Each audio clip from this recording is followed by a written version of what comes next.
Hello guys, आपका स्वागत है रैंक विद रंजीत सिंह में। मैं आपको एक स्मार्ट स्ट्रेटजी बताऊंगा।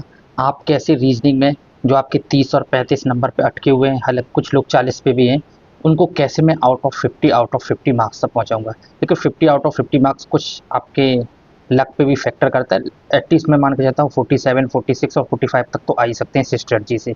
ये कोई ऐसी स्ट्रेटजी नहीं है व्यूज़ पाने के लिए कोई कुछ भी बना के छाप दिए, नहीं, ये प्रैक्टिकल स्ट्रेटजी है जो मैंने खुद सोच के बनाई है और मैं खुद करता भी हूँ। तो इसमें है क्या, देखो, एसएससी में नंबर लाने के लिए सबसे इम्पोर्टेंट है, जब हम डेली एक मॉक टेस्ट देते हैं तो मॉक टेस्ट में क्या होता है, कभी कभार तो कुछ एनालॉजी सेट एनालॉजी क्वेश्चन मेरे अकॉर्डिंग फंस गए तो उस दिन मार्क्स अच्छे आ गए, कुछ दिन मेरे अकॉर्डिंग नहीं फंसे तो उस दिन मार्क्स खराब हो गए। तो मैंने इसी तरीके से मैंने अपनी स्ट्रेटजी को दो पार्ट में बांटा है, एक स्मार्ट टॉपिक, एक जनरल टॉपिक। जनरल टॉपिक का मतलब है जो आप टेस्ट लगाते रहोगे डेली। एक मॉक टेस्ट में यहाँ पे रिकमेंड करता हूँ, आप डेली 1 मॉक टेस्ट तो कम से कम लगाते ही होंगे। ओके, तो एक मॉक टेस्ट आप डेली लगाते, उससे ये जनरल टॉपिक आपके तैयार हो जाते हैं। इसमें कोई ज़्यादा अलग से कुछ पढ़ने नहीं, क्योंकि ये कॉन्सेप्चुअल बेसिस होते हैं। कॉन्सेप्ट आपने एक बार पढ़ लिया, क्वेश्चन लगाने लगते हैं। ये स्मार्ट टॉपिक क्या होते हैं, इसमें क्वेश्चंस लगाने पड़ते हैं।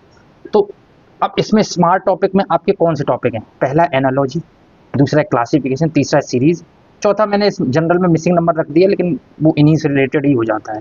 अब इसमें भी क्या होते हैं, हालांकि इस आप इन 3 टॉपिक से मान के चलिए एसएससी में आधा पेपर हो जाता है। और यही 3 टॉपिक क्या करते हैं, नंबर किसके 30 नंबर आएंगे, 35 आएंगे या 40 आएंगे, किसके 50 में 50 आएंगे, यही 3 टॉपिक डिसाइड करते हैं एसएससी। बाकी ये सारी को लगा फिगर काउंटिंग डाइस क्लॉक के तो क्वेश्चन हर कोई लगा ही लेता है रीजनिंग में, लेकिन जो रीजनिंग में एक्स फैक्टर साबित होते हैं वो यही 3 टॉपिक होते हैं। अब इन 3 टॉपिक को भी मैं थोड़ा डिटेल में जाऊंगा। जैसे एनालॉजी है, एनालॉजी में पहला टॉपिक ये सेट एनालॉजी होता है, यहाँ पे 3 ऐसे दे दिए जाते हैं ब्रैकेट में, और उसके बाद वो दे देते हैं आपके पास ऑप्शन, पहचानो इनमें से कौन सा है।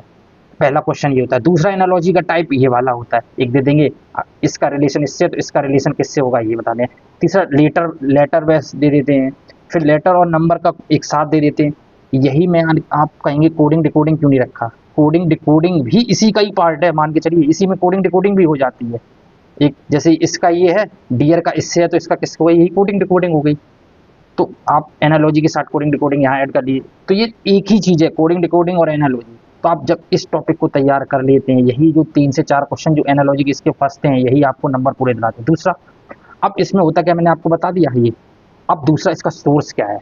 इस क्वेश्चंस को करने के लिए सबसे ज़्यादा आपको क्या करना है, गगन प्रताप का जो क्लास एक उन्होंने रीजनिंग कॉन्सेप्ट की बुक निकाली है, उसमें क्या है, उसमें सारे के कॉन्सेप्ट दिए गए हैं और कुछ टीसीएस के अच्छे क्वेश्चंस की प्रैक्टिस करने के लिए भी दिया गया है।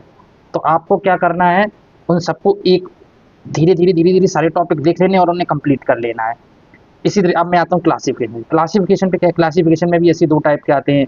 जैसे ये दे दिया, 4 ऑप्शन दे दिए, इसमें से ऑड वन आउट कौन है। जैसे ये 3 विंड के नेम है, एक ये अलग हो गया, ठीक है। जैसे इन सब में 3 में बॉबल्स है और एक में शाई में बॉबल्स नहीं है, तो ये अलग हो गया, डिफरेंट। ऐसे ये 3 विंड के नाम है, ये पाली लैंग्वेज हुई, ये अलग हो गया। तो क्लासिफिकेशन में ऐसे आते हैं, जैसे कैपिटल दे देंगे। तो ये 2 जो टॉपिक हैं, इनको क्या कहाँ से कंप्लीट करना है, इनके आपको क्या करना है, एनालॉजी के आपको 100 क्वेश्चन अलग अलग टाइप के प्रैक्टिस कर लेने हैं। 100 मैक्सिमम 200, इससे ज़्यादा नहीं करने हैं। ऐसी क्लासिफिकेशन के आपके 200 क्वेश्चन प्रैक्टिस कर लेने अलग से, मॉक टेस्ट से हटा के। आपने ये वाला टॉपिक कर लिया, एक ये वाला टॉपिक कर लिया। सीरीज के आप 100 क्वेश्चन अलग अलग टाइप के लगा ले, मैं ज़्यादा रिकमेंड नहीं करूँगा। तो ये जो आपने जो 500 क्वेश्चन लगा लिए अलग से, 500 क्वेश्चन, तो मान के चलिए आप 50 में से 50 ले आएंगे। रीजनिंग की ये मैं बेस्ट स्ट्रेटजी बता रहा हूँ, इससे कुछ नहीं हो सकती है। और अब जनरल टॉपिक मिसिंग नंबर आ जाते हैं इनके, इसके 50 क्वेश्चन, इंटरचेंज वाला साइन आ जाते हैं, इसका मतलब ये है, इसका मतलब ये है, प्लस का मतलब माइनस है, water image, figure counting, dice clock, calendar, blood relation, direction, ranking order, seating. ये क्या है, जब आप मॉक टेस्ट लगाएंगे तो डेली आपके सामने 1 से 2 क्वेश्चन आएंगे। कितने आएंगे, 1 से 2 क्वेश्चन आएंगे, तो उसी में ये टॉपिक तैयार हो जाते हैं। जनरल ये आपको अलग से तैयार नहीं करने हैं। जो स्मार्ट टॉपिक बताइए, अब मैंने बताया ना जनरल टॉपिक क्यों लिखा, ये आप जब मॉक देंगे आपको बस डेली एक ही मॉक देना। मैं नहीं कहूँगा आप 10 मॉक दे दिए, उससे कुछ नहीं होता है। रीजनिंग अगर आपको 50 में 50 लगाना है, आप रोज 10 मॉक दे रहे, 5 मॉक दे रहे, कुछ नहीं है। जो आपका टॉपिक वीक है उसे करो। जैसे जनरली लोगों के यही टॉपिक वीक होते हैं, मैं एक मेजोरिटी पे बात कर रहा हूँ। मेजोरिटी पे वीक क्या होते हैं, इनके क्वेश्चन में टाइप बहुत होते हैं। तो एक एनालॉजी, क्लासिफिकेशन, सीरीज, इनके आप क्वेश्चन तैयार कर लो। बाकी ये मॉक से रोज आपके सामने 1 1 2 2 क्वेश्चन आएंगे, उन्हीं के सामने ये सारे प्रैक्टिस हो जाते हैं। कुछ बचे हैं मेंस के टॉपिक, जैसे input output, statement of course of action. ये आप चाहें तो इसको गगन की एक होती है कॉन्सेप्ट किंग, कॉन्सेप्ट किंग है, आप लोग बताना तो उसकी मैं पीडीएफ प्रोवाइड करा दूंगा। उसकी वैसे आप कहीं भी किसी भी टेलीग्राम चैनल पे चले जाना, हर जगह अवेलेबल है कॉन्सेप्ट किंग रीजनिंग, ये वाली बुक है। इससे आप क्या करना, इसमें इन्होंने क्या कर दिए, पहले तो सब चीज हर किसी का कॉन्सेप्ट दिया है इन्होंने, फिर उसके बाद कॉन्सेप्ट के बाद कुछ क्वेश्चन टीसीएस के पीवाईक्यू भी दिए गए हैं। तो इससे आप क्या होगा, थोड़ा सा आपको एनालिसिस मिल जाता है, आपको कॉन्सेप्ट सारे तैयार हो जाते हैं। तो यही करना है। अगर जैसे आपको, जैसे मैंने ये बताया, इसके आपको जैसे ये सेट एनोलॉजी है, सेट एनोलॉजी के आप कम से कम 50 क्वेश्चन लगा लो, इसके 50 से 100 लगा लो, इसके लगा लो, इसके बस अब करना ही क्या है, ये तैयार हो गया। ऐसी क्लासिफिकेशन के इनके लगा लो। उसके बाद बस आपको डेली क्या करना है, बस मॉक देना है। अब मॉक किससे देना है भाई, मॉक सिर्फ पीवाईक्यू का देना है। पीवाईक्यू में आप जैसे टेक्स्ट बुक का दे सकते हो, ठीक है, और टेस्ट रैंकिंग का भी दे सकते हो। टेस्ट रैंकिंग जो गगन प्रताप सर का है, वैसे मैं बताऊं आपको टेक्स्ट बुक दोनों ही अच्छे हैं, आप किसी से भी दे देना। तो पीवाईक्यू का एक मॉक दे दो। आपको करना क्या है, एक मॉक देना है। मैं स्ट्रेटजी फिर से रिवाइज कर दे रहा हूँ। और जो मैंने स्मार्ट बताए हैं, स्मार्ट टॉपिक, इनके आपको 50 क्वेश्चन डेली प्रैक्टिस अलग से करना है। तो ये इतना मोटा मोटा आप एक मॉक कितने में देने में दे दोगे, 20 मिनट में एक मॉक हो जाता है, 10 मिनट में या 5 मिनट में उसका एनालिसिस हो जाता है। मैं मान के चल रहा हूँ 30 मिनट हो गया, मॉक और एनालिसिस सब कुछ हो गया।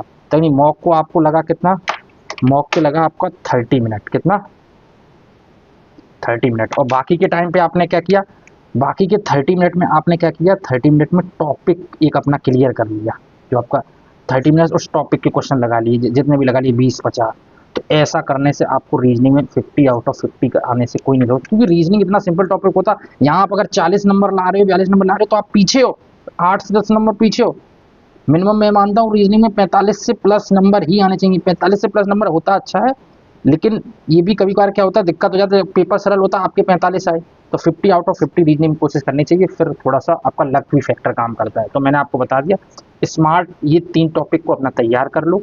बाकी जनरल टॉपिक के लिए आपको एक मॉक लगाना है। तो ये आपकी 35 से 50 की जर्नी है जो ईजी हो जाएगी। और ये देखो इन टाइम कितना लगेगा इन सबको करने, सबसे बड़ी बात स्मार्ट टॉपिक करने, इसके 100 क्वेश्चन लगाने। 100 क्वेश्चन कितने दिन में, एक दिन में लगा लो ना, खत्म। फिर इसको एक दिन में लगा लो, इसको एक दिन में लगा लो। ये 3 टॉपिक जो तुम्हारे स्मार्ट टॉपिक है 3 दिन में खत्म हो गए। मैं 5 दिन दे दिया इसको, 5 डेज में स्मार्ट टॉपिक की खत्म, यानी कि तुम पूरा परफेक्ट हो गए हो। बाकी ये तो जनरल तुम्हारे आपके मॉक से होगी, यानी कि मान के चलो आप रीजनिंग सिर्फ और सिर्फ, मैंने यहाँ 15 डेज लिखे हैं, 15 डेज में आप रीजनिंग के मास्टर हो जाओगे, बिकम अ मास्टर। आपको रीजनिंग में कोई टॉपिक नहीं बचेगा। देखो रीजनिंग में ऐसे कब टॉपिक है, रोज आप, मैं आपको कभी नहीं कहूँगा आप रोज 10 मॉक लगाएं। मॉक लगाने, मॉक हम सिर्फ लगाते हैं अपने टाइम मैनेजमेंट के लिए, प्रैक्टिस के लिए, ना कि क्योंकि आप उसमें मॉक में आप क्या लगाओगे, उसमें सेट एनोलॉजी एक क्वेश्चन मिलेगा या 2-3 मिल जाएंगे, हमें उसमें सारे टॉपिक क्लियर हो जाएंगे। अगर आपने रोज सेट एनोलॉजी के 2 क्वेश्चन आ रहे हैं, आपने 50 मॉक लगा तो 100 ही क्वेश्चन लगा पाए, तो ये तो आपका नुकसान हो गया ना। इसके अलग से लगा लो ना 100 क्वेश्चन इन 3 टॉपिक के, बाकी आप लगाते रहो। तो बस आप रीजनिंग में क्या है, मुश्किल से मैं आपको रिकमेंड करूंगा रीजनिंग के पीवाईक्यू सिर्फ आप 30 से 35 पीवाईक्यू के मॉक लगा लो। और बाकी की जो मैंने स्मार्ट टॉपिक बताए हैं उनके सबके 100 से 200 क्वेश्चन प्रैक्टिस कर लो। आपको रीजनिंग इससे ज़्यादा करना, और उसके बाद रीजनिंग उठा के बंद कर देना, बस कुछ नहीं। बस आप डेली एक मॉक देना और कुछ मत करना, आपकी रीजनिंग क्लियर हो जाएगी। रोज आपको 5 मॉक 4 मॉक सीजीएल का, सीएचएसएल का, कुछ नहीं लो, बस आप इतना कर लो, बस बहुत है। तो हमें लगता है आपको सब कुछ बता दिया है।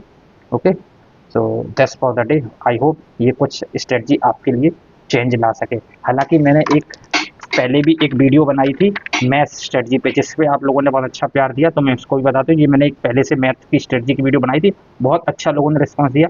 आप उसको जाके देख सकते हैं, मेरे पेज पे जाके उसको आपको देख सकते हैं, क्योंकि अभी मुझे आई बटन वो वगैरह लगाना अभी नहीं पता है, अभी कैसे आई बटन में लगा के वहाँ पहुँच जाओगे। तो हालांकि आपको उसको जाके देख सकते हैं, ये भी बहुत अच्छा मैंने वीडियो बनाया था। अब मैं कैसे, आप लोगों ने अच्छा प्यार दिया तो अच्छा ही होगी वीडियो। और आप रीजनिंग के लिए मैंने आपको स्टडी बता दी है। That's for the day.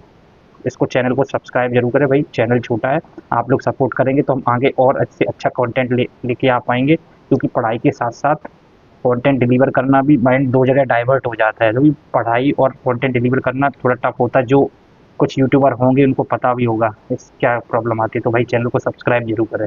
धन्यवाद।